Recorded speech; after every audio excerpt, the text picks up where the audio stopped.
The lights in the training hall flickered for half a second before the alarm sound faded, and I already knew today was going to be one of those days.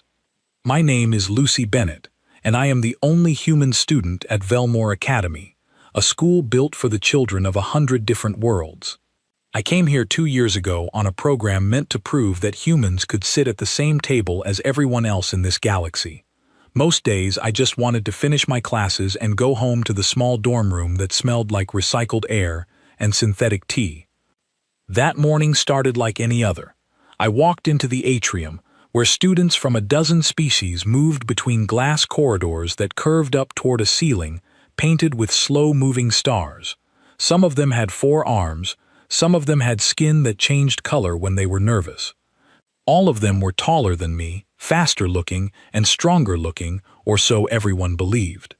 Earth is called a Deathworld out here.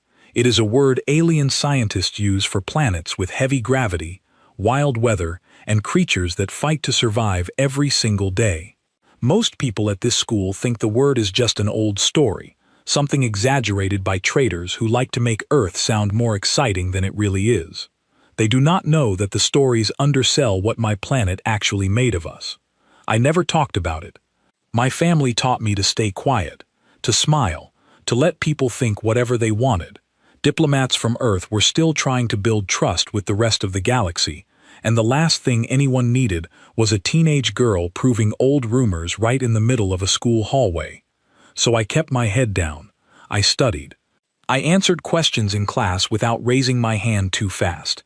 I let people believe I was just another visitor, soft and breakable like they assumed all outsiders to be. That worked for exactly 2 years, until a boy named Draven Colt decided he did not like sharing his ranking on the combat leaderboard with a human. Draven came from a species called the Thren, tall and broad-shouldered, with skin like pale stone and eyes that never seemed to blink. On his homeworld, strength decided everything, from who ate first to who spoke first in a room. He was the top student in our tactical training class, and he liked everyone to know it. I was ranked second. That morning, the results from our latest simulation were posted on a screen outside the training hall. My name sat just below his, closer than it had ever been before. A small crowd had gathered, and I heard the whispers before I even reached the screen. How is that possible? She must have cheated. No human could be that fast. I stopped a few steps away and pretended to check something on my wrist device, giving myself a moment before I had to walk past them. My heart was not racing because I was afraid of the whispers. It was racing because I knew exactly how this kind of morning tended to end. Draven turned first. His eyes found me across the atrium, and for a second the whole hallway seemed to go quiet, the way a room does right before something happens.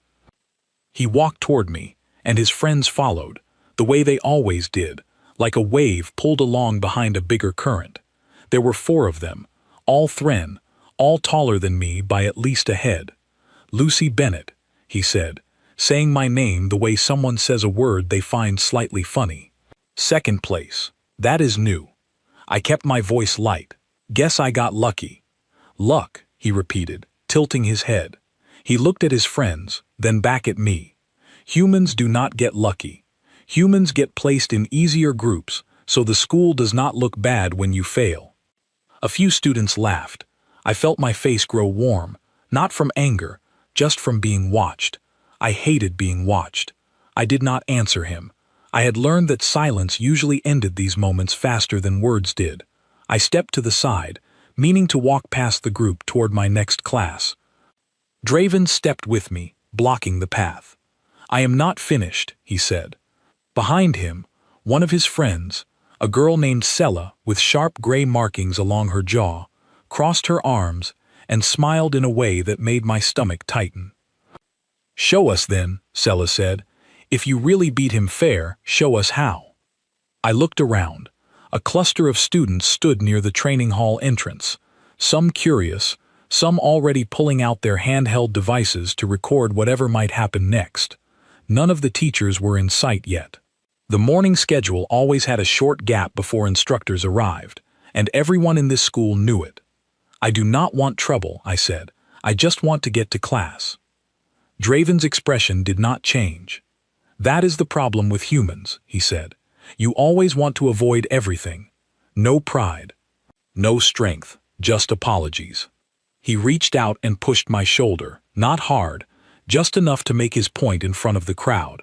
It was the kind of push meant to test a reaction, the kind bullies everywhere seem to know instinctively, whether they come from Earth or from 100 light-years away. I took a small step back to keep my balance, even though I did not need to. My body could have absorbed that push without moving an inch, but moving with it made me look smaller, softer, exactly the way everyone expected a human exchange student to look. "Careful," I said quietly. "That is a warning, not a challenge." Sela laughed.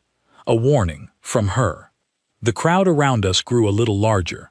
I could feel the attention pressing on me like a physical weight. Students leaning in from side hallways, someone whispering to a friend who had not seen the start of it. My pulse was steady, but my thoughts were moving fast, running through every lesson my parents had given me about staying calm, about representing something bigger than myself. Draven leaned down slightly, closer to my eye level. "You climbed one spot on a leaderboard," he said. "Do not mistake that for meaning something." I did not answer. He reached out again, this time gripping my arm above the elbow, his fingers pressing in with enough force that on most students it would have left a mark by lunchtime. On me it felt like a firm handshake, nothing more, but I let my face show a flicker of discomfort anyway, because that was the mask I always wore here. "Let go," I said, my voice even. "Or what?" he said, and something in his tone had shifted, lower and sharper than before. Around us, a few students had started recording with their devices held low, trying to look like they were not filming anything at all. Sela and the other two Thren boys had spread out slightly, forming a loose half-circle, the kind you form when you want someone to feel like there is nowhere easy to step. I understood, in that moment, that this was no longer a simple hallway disagreement. This was a performance, and I was the only one in the group who had not agreed to take part in it. My mind went to my mother's voice, the one she used whenever she talked about why our family had agreed to send me here in the first place. "We are not here to prove we are strong, Lucy. We are here to prove we can be trusted. Strength that scares people does not build anything. It only makes new walls." I believed her. I still do. But standing there, with Draven's grip tightening slightly around my arm, and the crowd waiting to see what a Deathworld girl would do when finally pushed, I felt the first small crack in my patience, thin as a hairline, but real. "Let go of my arm," I said again, slower this time, giving him a clear final chance to choose differently. He smiled instead, the kind of smile people wear when they think they have already won. "Or you will do what?" he said. "Cry, tell a teacher, go home to your dying planet and complain." The words landed harder than the grip on my arm.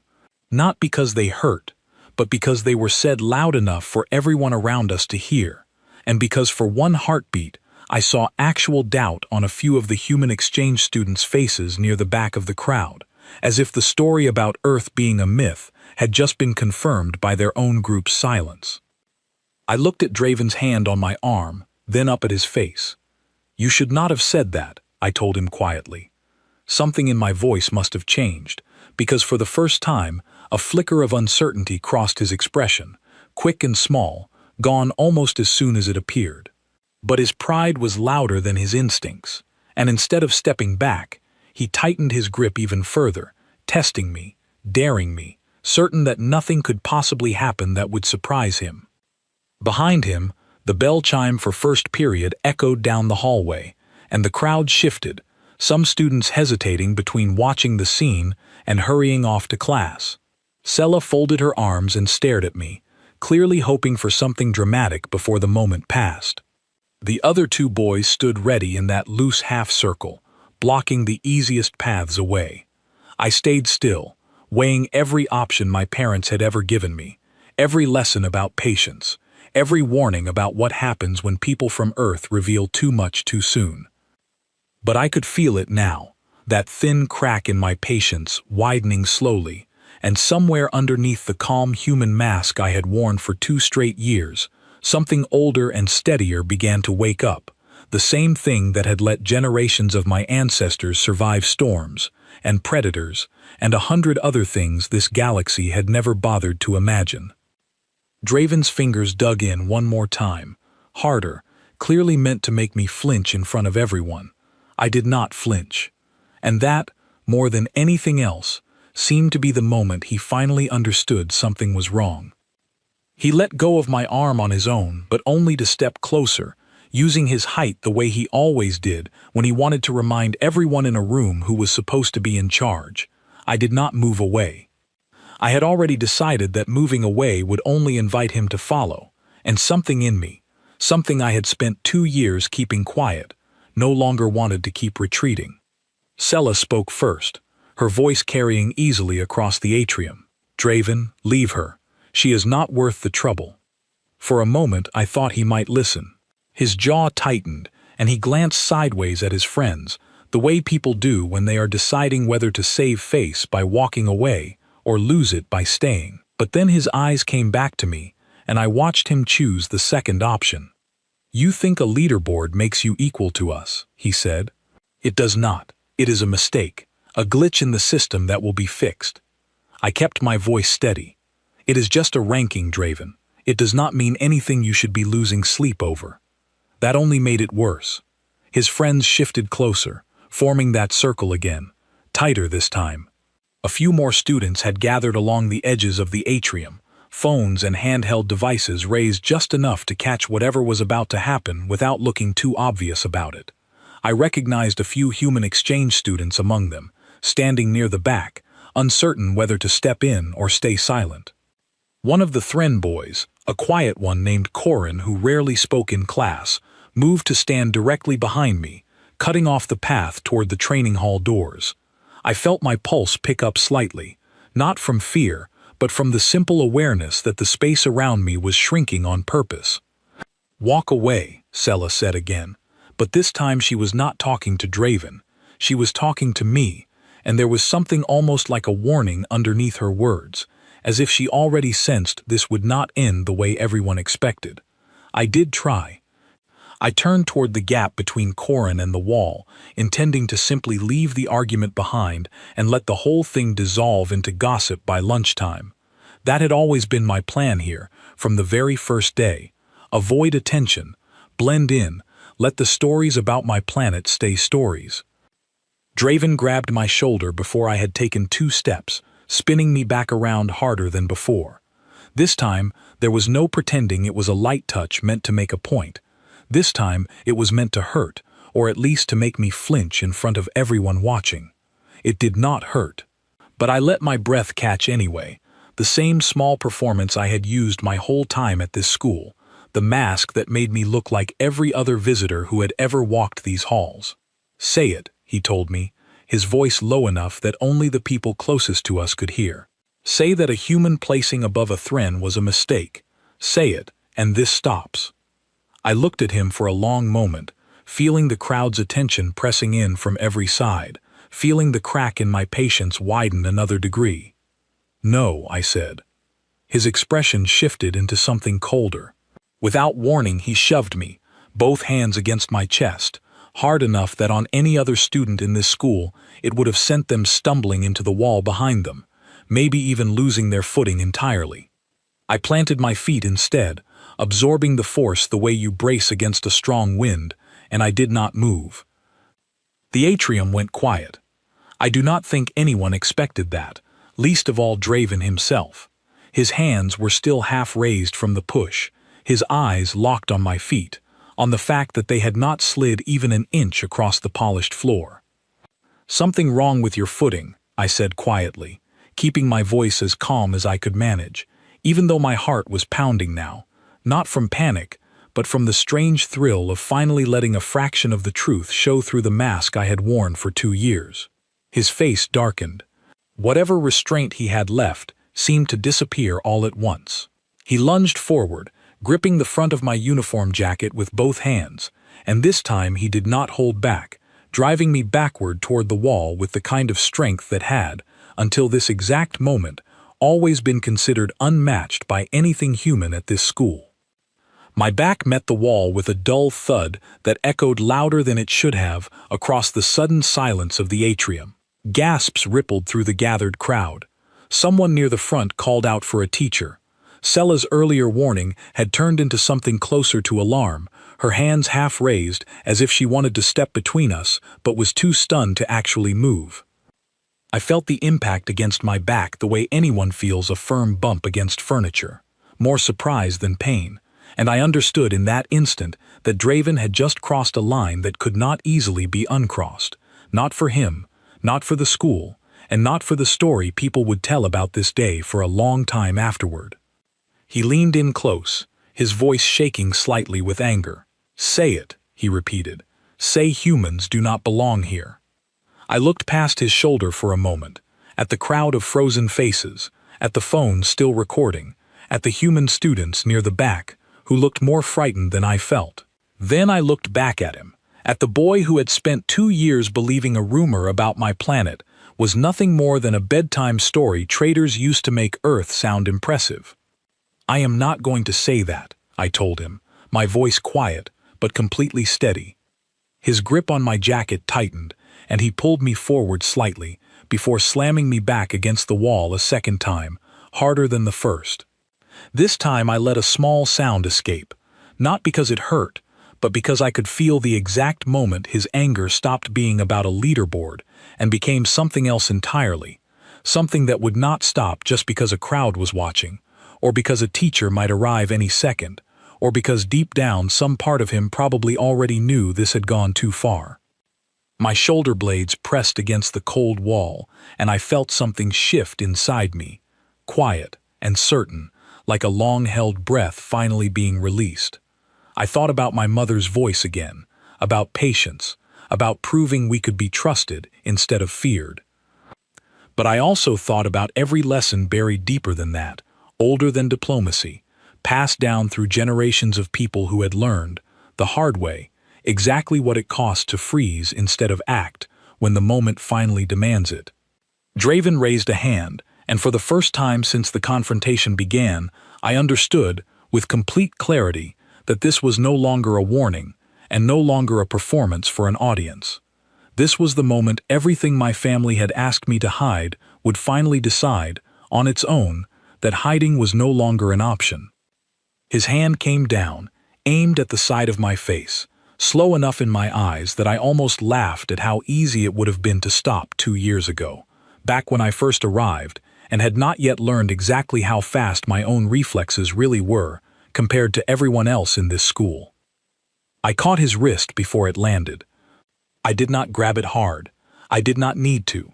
I simply closed my fingers around it and stopped his hand in the air, the way you might catch a falling cup before it hits the floor, more instinct than effort.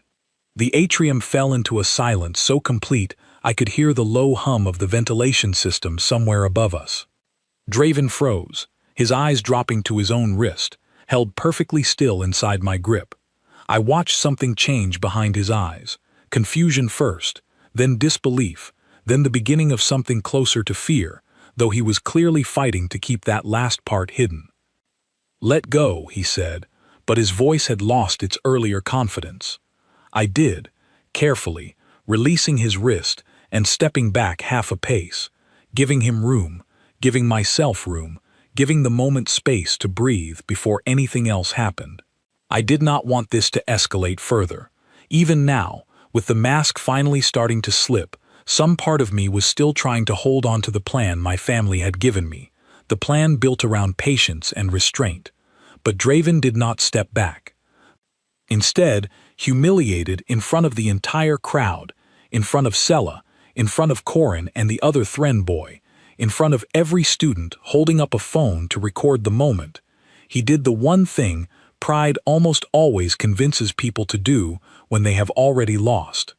He came at me again, faster this time, both hands aimed at my shoulders, meaning to drive me down or drive me back. It did not matter which, only that everyone would see him win. I stepped to the side instead of bracing. It was such a small movement, barely more than shifting my weight from one foot to the other, but it was enough. His momentum carried him past me, off balance for just a fraction of a second, and in that fraction of a second every training instinct my body had absorbed, simply because of the planet I was born on, took over, without asking permission from the calm, careful part of my mind that usually ran the show. I caught his arm as he passed, redirected the motion he had already started, and guided him, gently by my own standards, into the wall he had pressed me against only moments earlier. He did not fall. He was not hurt, but the sound of his shoulder meeting that wall echoed through the atrium exactly as loudly as mine had, and this time it was his turn to feel every eye in the crowd locked onto him. For a long moment nobody moved. Draven pushed himself off the wall slowly, breathing hard, staring at me with an expression I had never seen on him before. Not anger, not pride, something closer to disbelief mixed with the first real flicker of caution. Sella stepped forward finally, her voice shaking slightly. "What are you?" I did not answer right away. My heart was pounding, not from fear, but from the strange, unfamiliar sensation of finally letting even a small part of the truth show, after 2 years of hiding it. I felt my hands trembling slightly, not from weakness, but from the effort of holding back everything I could have done and choosing, deliberately, to do only the smallest amount necessary. "I am the same person I was 5 minutes ago," I said quietly. "I just stopped pretending to be something else." Corin, the quiet Thren boy who had blocked my path earlier, took a slow step backward, putting distance between himself and the scene in front of him. The other boy did the same. Only Draven remained close, his pride apparently louder than his instincts even now. He lunged one more time. "I want to be honest about what happened next, because it matters, because the story people told afterward grew bigger and stranger with every retelling, and because the truth was simpler and less dramatic than any of the rumors that spread through the school by the end of that day." I stepped forward instead of back.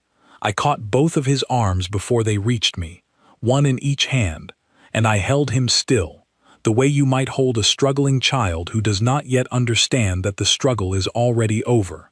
He pulled against my grip with everything he had, and I felt the strength behind it, real strength, the kind that had made him the top student in our tactical class for 2 straight years. It was not enough to move me even an inch. I held him there for exactly 3 seconds, long enough for the whole crowd to see clearly, long enough for every recording device in that atrium to capture the moment without any doubt about what it showed, and then I let go and stepped back, giving him room again, giving him the choice to stop. He stood there, chest heaving, arms slightly raised, staring at his own hands as if they belonged to someone else. "I am not going to hurt you," I said, and I meant it completely. "I never wanted this. I do not want it now. But I am also not going to stand here and let you keep pretending I am something I am not." The silence that followed felt different than the silence before, heavier somehow, filled with something like the collective sound of an entire crowd rearranging everything it thought it understood about the world. Then the doors at the far end of the atrium slid open, and Professor Yura Thess, our tactical training instructor, stepped through with 2 members of the school's security staff close behind her. She took in the scene in an instant, Draven breathing hard near the wall, Sella and the others standing frozen a few steps away, me standing calmly in the middle of it all, and dozens of students still holding up their recording devices as if none of them had thought to lower their arms yet. "What happened here?" she asked, her voice sharp enough to cut through the remaining silence. Nobody answered right away. I felt every eye in the atrium shift toward me, waiting to see what I would say, waiting, I realized, to see whether the story they had just watched with their own eyes would be confirmed or denied by the one person who could explain it best. I thought about lying. I thought about softening it, the way I had softened everything about myself for 2 straight years. I thought about my mother's voice one more time, and about every careful lesson she had given me before I left home. Then I thought about the wall behind me, still faintly marked from where my back had struck it twice, and about the fact that hiding what I was had not protected me from what had just happened. It had only made it harder for anyone to believe me if things had gone worse than they did. "Draven attacked me," I said clearly, loud enough for the whole atrium to hear. "I defended myself. That is all that happened." Professor Thess's eyes moved slowly across the crowd, then down to the recording devices still raised in dozens of hands, then finally back to me, studying me with an expression I could not quite read, somewhere between concern and something close to careful reassessment. "Is that true?" she asked, turning to the crowd at large. A murmur of agreement rippled through the students, quiet at first, then growing louder as more voices confirmed what everyone had just witnessed. Even Sella, standing pale and shaken near the wall, gave a small, reluctant nod. Professor Thess turned toward Draven, her expression hardening. "My office," she said. "Now." He did not argue. He walked past her without meeting anyone's eyes, his earlier confidence completely gone, replaced by something quieter and far more uncertain. The security staff moved to disperse the crowd, gently at first, then more firmly as students lingered, clearly hoping to catch one more glimpse of the girl who had just, in front of the entire school, done something none of them had ever imagined a human could do. Professor Thess stayed behind for a moment, studying me carefully. "Are you injured?" she asked. "No," I said honestly. "I am fine." She glanced at the wall behind me, then back at my face, as if trying to reconcile the two things in her mind. "That was not a light impact," she said slowly. "Most students would not be standing right now." I did not know what to say to that, so I said nothing at all. She studied me a moment longer, then nodded once, more to herself than to me. "We will talk more later," she said. "For now, go to the medical wing and have yourself checked, as a precaution. That is standard procedure regardless of how you feel." I agreed, mostly because arguing seemed pointless, and because some small part of me wanted a quiet room away from all the eyes that were still watching me from a careful distance as I finally walked away from the atrium. The walk to the medical wing felt longer than it should have. Every hallway I passed through seemed to fall quiet the moment I entered it, students pausing mid-conversation, some staring openly, others pretending very hard not to. Word had clearly traveled faster than my footsteps, carried along by dozens of recordings already spreading through the school's private network before I had even reached the end of the first corridor. By the time I sat down on the edge of an examination table, waiting for a medical droid to run its scans, I understood, with a strange mix of relief and unease, that the 2 years I had spent quietly blending in at this school had ended, permanently and completely, in the space of about 90 seconds. The scans came back clean, exactly as I expected. No injuries, no fractures, nothing beyond a slightly elevated heart rate that had already begun settling back toward normal. The droid recorded the results without comment, its programming clearly unprepared for the questions the numbers seemed to raise. I sat alone in that quiet medical room for a long while afterward, staring at my own hands, thinking about the look on Draven's face when he realized his grip meant nothing against mine, thinking about the silence that had swept through the atrium like a wave, thinking about every careful lesson my family had given me about staying hidden, about proving trust instead of strength. I did not know yet how far the story would travel, or how much it would change the way this school, and eventually much more than this school, would look at people like me. But sitting there, in that small quiet room, I understood one thing with complete certainty. Whatever came next, there was no version of my life at this academy that would ever look the same again. By the time I left the medical wing, the sun outside the academy's tall windows had shifted well past its highest point, and I realized I had missed almost the entire day of classes.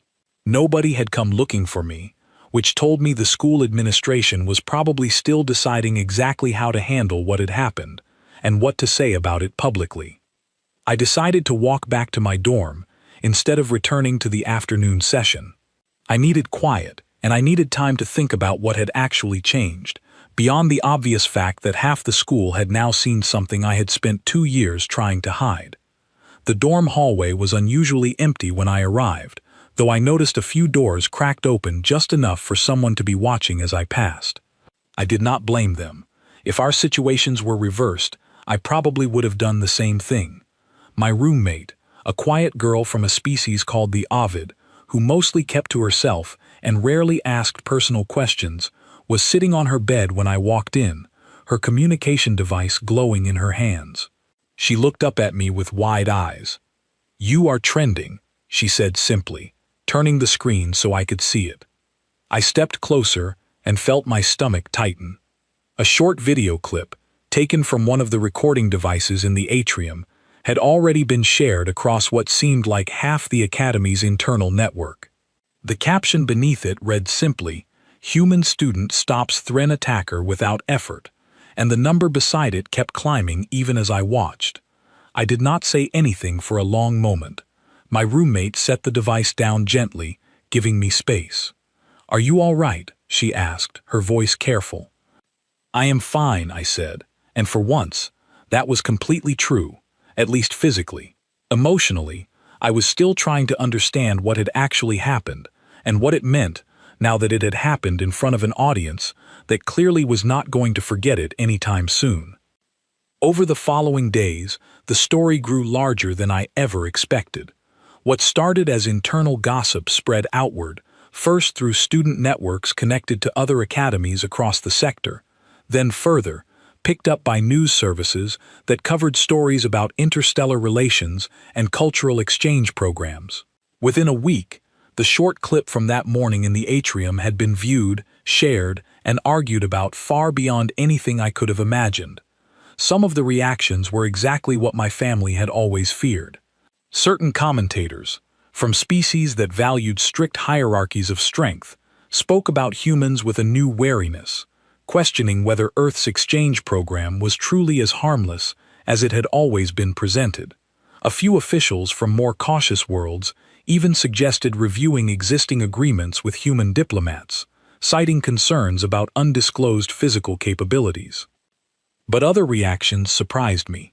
Several cultures that respected restraint as much as strength pointed out something the footage made clear if you watched closely enough. I had never struck Draven, not once.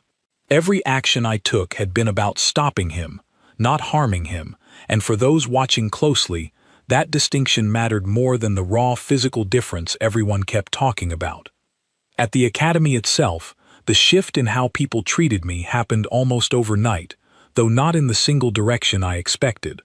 Some students avoided me entirely now, crossing to the far side of hallways when they saw me coming, speaking to me only when required for group assignments, their eyes carrying a caution that had never existed before. It stung more than I expected, even though I understood exactly why it was happening. Others reacted in the opposite way. A cluster of students who had barely spoken to me during my first 2 years suddenly wanted to sit near me at meals, ask about Earth, ask about the training methods that could produce someone capable of doing what I had done without any visible effort. Some of the questions were genuine curiosity. A few, I suspected, came from a place closer to wanting to be seen near whoever the school's newest topic of conversation happened to be. Sella approached me on the 3rd day, alone, without any of her usual group nearby. I was sitting on a bench near the training hall, eating lunch by myself, when she stopped a short distance away, clearly unsure whether she was welcome to come closer. "Can I sit?" she asked. I nodded, mostly out of curiosity about what she wanted to say. She sat down carefully, keeping a small amount of distance between us, and was quiet for a while before finally speaking. "I did not think you would actually do anything," she admitted. "None of us did. We thought you were just quiet because you had nothing to say." I did not respond right away, letting her finish whatever she needed to say. "Draven has not been the same since," she continued. "He has not spoken about it, but I think it scared him more than he will ever admit." She paused, glancing at me sideways. "It scared all of us, honestly." "I understand that," I said carefully. "I never wanted anyone to be scared of me. I still do not want that." "Then what do you want?" she asked, and the question sounded genuine, rather than challenging. I thought about it for a long moment before answering. I want people to understand there is a difference between being strong and being dangerous, I said finally. I could have hurt Draven very easily that day. I did not, because that is not who I am, and it is not who my people are, no matter what the stories say about where we come from.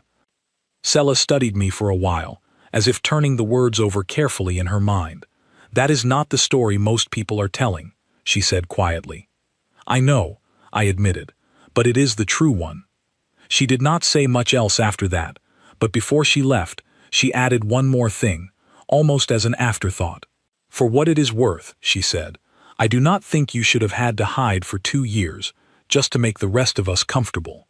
I watched her walk away, and for the first time since the whole situation began, I felt something loosen slightly in my chest, a small piece of the tension I had been carrying since that morning in the atrium. Professor Thess called me into her office later that same week, along with a representative from the Academy's administration and, to my surprise, a formal communication link open to my family's diplomatic contact back on Earth, a calm, steady woman named Grace Sutton, who worked closely with the Human Exchange Program.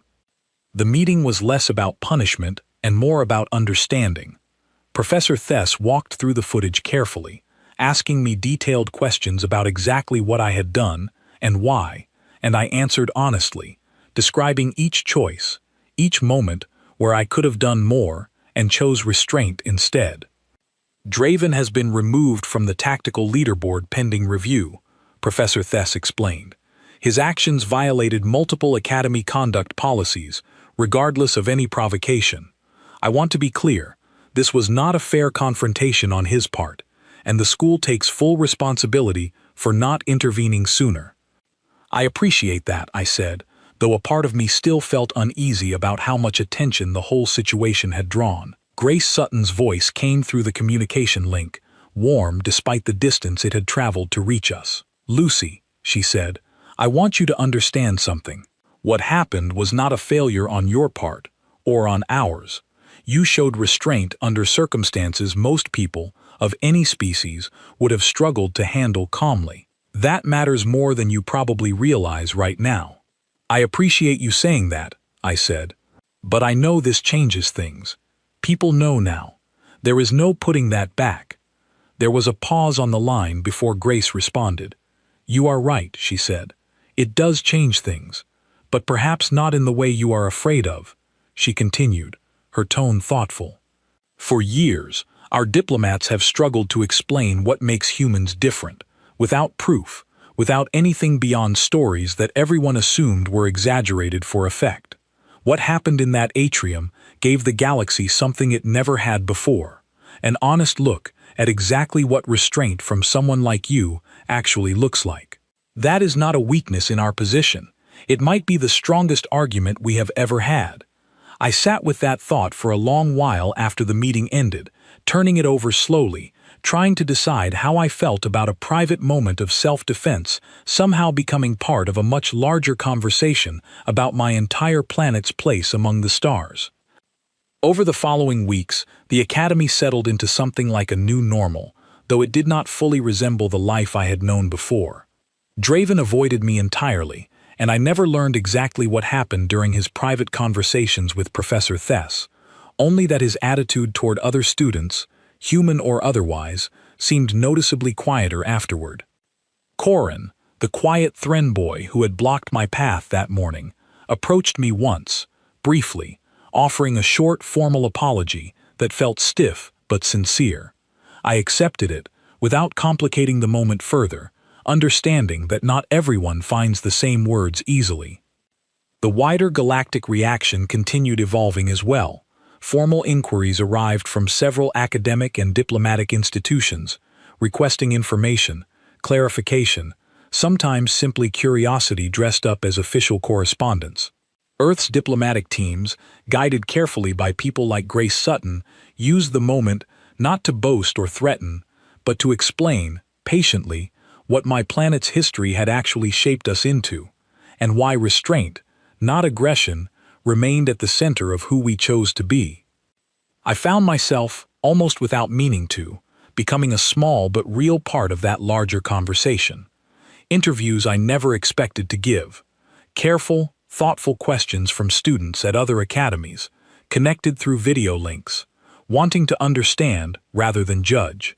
It was strange, carrying a weight I never asked for, but as the weeks passed, I noticed something shifting in how it felt to carry it.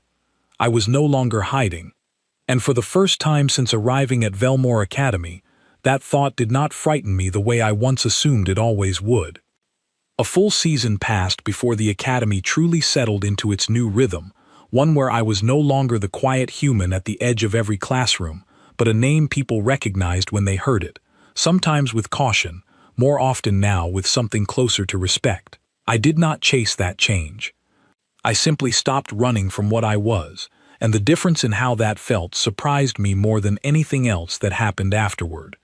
The morning everything shifted again started with an unexpected message from Professor Thess, asking me to come to the training hall an hour before regular classes began. I arrived to find her standing near the center of the room, along with two other instructors I recognized from the Diplomatic Studies program, and a small group of students I did not immediately expect to see together. Among them stood Draven. He looked different than the last time I had seen him up close, quieter, more careful in the way he held himself, none of the sharp confidence that used to fill every room he entered. When our eyes met, he did not look away, though I could tell it cost him something to hold that eye contact steady. Professor Thess explained the reason for the gathering. The Academy, working alongside representatives from several partner worlds, had decided to introduce a new program focused on cross-species conflict resolution, built directly from lessons learned after the incident that had, whether anyone liked it or not, become one of the most discussed events in the school's recent history. "We want students to understand strength without fear," Professor Thess said, addressing the small group. "Not to hide differences, and not to weaponize them either, but to learn what genuine restraint actually requires." She looked toward me. "Lucy has agreed to help lead part of this program, if she is willing." I had agreed to it days earlier, though standing there in that quiet training hall, watching Draven's expression shift with visible discomfort, I understood exactly how strange this moment must feel for him. Professor Thess continued, her tone even. "Draven has also volunteered to take part, as someone directly involved in what happened." She paused, glancing between the two of us. "This is not a punishment for either of you. It is a chance to turn something difficult into something useful for the students who come after us." The room was quiet for a long moment. I looked at Draven, and for the first time since that morning in the atrium, I saw something in his expression that was not pride, not anger, not even the caution he had worn since our confrontation. It looked, unmistakably, like an apology he had not yet found the words for. "Can we talk?" he asked quietly, after the instructors had stepped aside to prepare the room for the session. I nodded, and we walked a short distance away, giving ourselves a small measure of privacy near the tall windows overlooking the academy's central courtyard. He was quiet for a while before speaking. "I have thought about that day more than I would like to admit," he said finally. "I told myself for a long time that you provoked it somehow, that there was some reason it was not entirely my fault." I did not interrupt, letting him continue at his own pace. "But that was never true," he admitted. "I wanted to prove something, about strength, about where I thought I belonged compared to everyone else in this school. I used you to do it, and I was wrong." "Thank you for saying that," I said honestly. He looked out at the courtyard for a moment before continuing. "I keep thinking about the part where you stopped me," he said. "You could have done so much more. Everyone saw that. I saw it most of all, and you chose not to."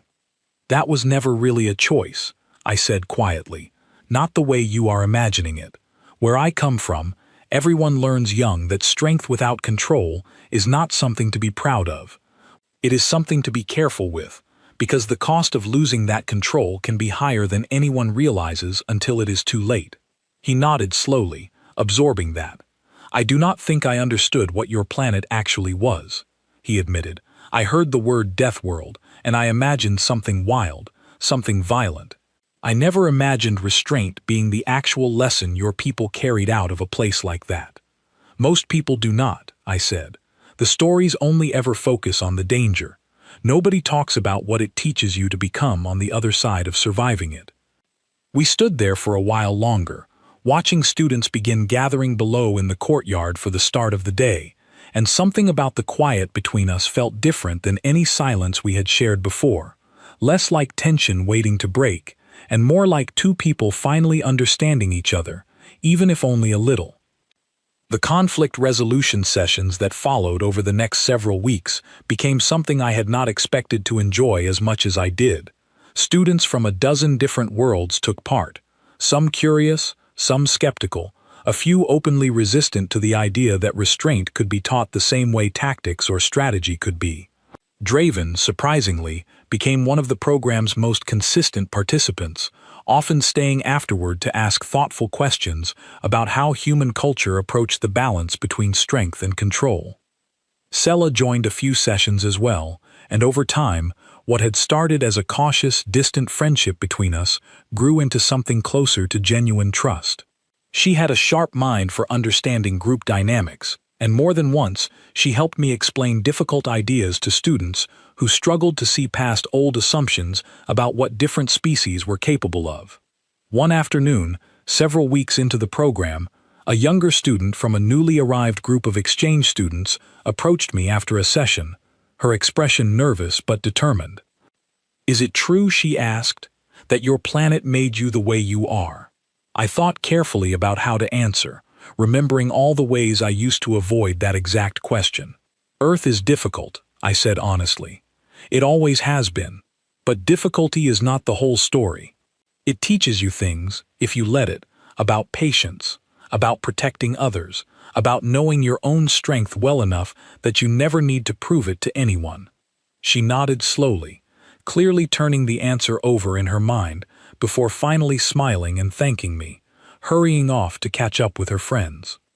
I stood there for a moment afterward, watching her go, thinking about how different that simple exchange felt compared to the guarded, careful conversations I used to have during my first 2 years at the academy. Grace Sutton reached out again near the end of that season, this time with news that surprised me even more than the earlier diplomatic attention had.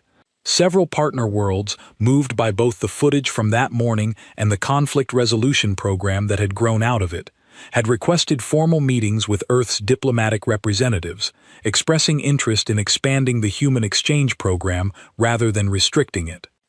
"They are not afraid of us anymore," Grace explained during our conversation. "Or rather, they are learning that fear and respect are not the same thing, and that what they saw in you was closer to the second than the first." "I still think about that day often," she continued. "Not because it was easy, or because I would ever wish something like that on any student, but because it proved something we had been trying to explain for years without ever quite finding the right words. Strength without cruelty is not a contradiction. It might be exactly what makes trust between very different peoples possible in the first place." I thought about her words for a long time after we spoke, turning them over slowly, letting them settle into place beside everything else I had learned since that morning in the atrium. By the end of the academic year, the academy felt different than it had when I first arrived, though I understood that some of that difference existed only in how I saw it now, rather than in anything that had truly changed about the place itself. Students still came from 100 different worlds, still carried their own histories, their own assumptions, their own quiet fears about what made someone else different from themselves. But something had shifted in how those differences were discussed, at least here, at least for now. I was no longer the quiet exception nobody quite understood.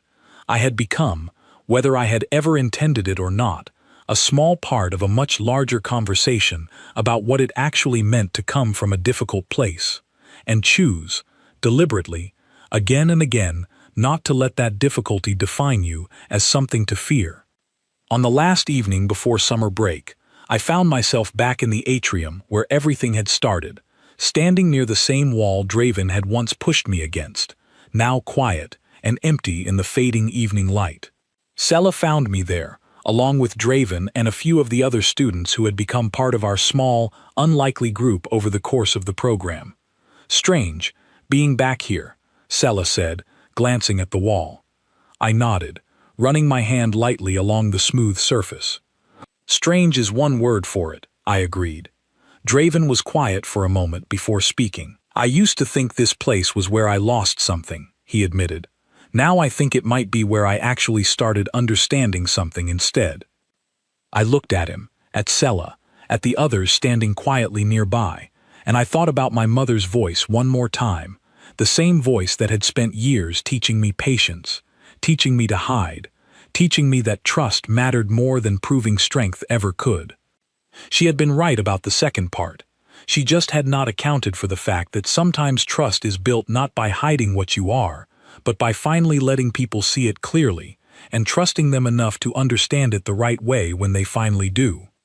I do not know what would have happened if that morning had gone differently, I said quietly, mostly to myself, though the others were close enough to hear. If I had kept hiding, if none of this had ever come out into the open. Sella considered that for a moment. Maybe nothing would have changed, she said honestly. Or maybe we would still be exactly where we started, everyone assuming things about each other that were never true to begin with. I think I prefer this, Draven added quietly. Even with everything that happened. At least now it is honest. I looked out at the atrium, empty and quiet in the fading light, thinking about the crowd that had once filled this same space, phones raised, voices whispering, certain they already understood exactly what a human exchange student was and was not capable of. They had been wrong, not about the strength, but about what that strength actually meant. I was not a threat waiting to happen. I was not a rumor come to life. I was simply someone who had spent 2 years hiding a part of myself out of fear that the truth would only build walls instead of bridges, only to discover, in the end, that the opposite had turned out to be true. Earth was still called a Deathworld, out among the stars, and probably always would be. But standing there that evening, surrounded by people who had once feared or misunderstood everything I represented, and who now stood beside me instead, I understood something my family had always hoped I would eventually learn on my own. Being from a difficult place did not have to mean becoming someone difficult to trust. Sometimes it simply meant becoming someone strong enough to choose, again and again, exactly what kind of person that difficulty was going to shape you into.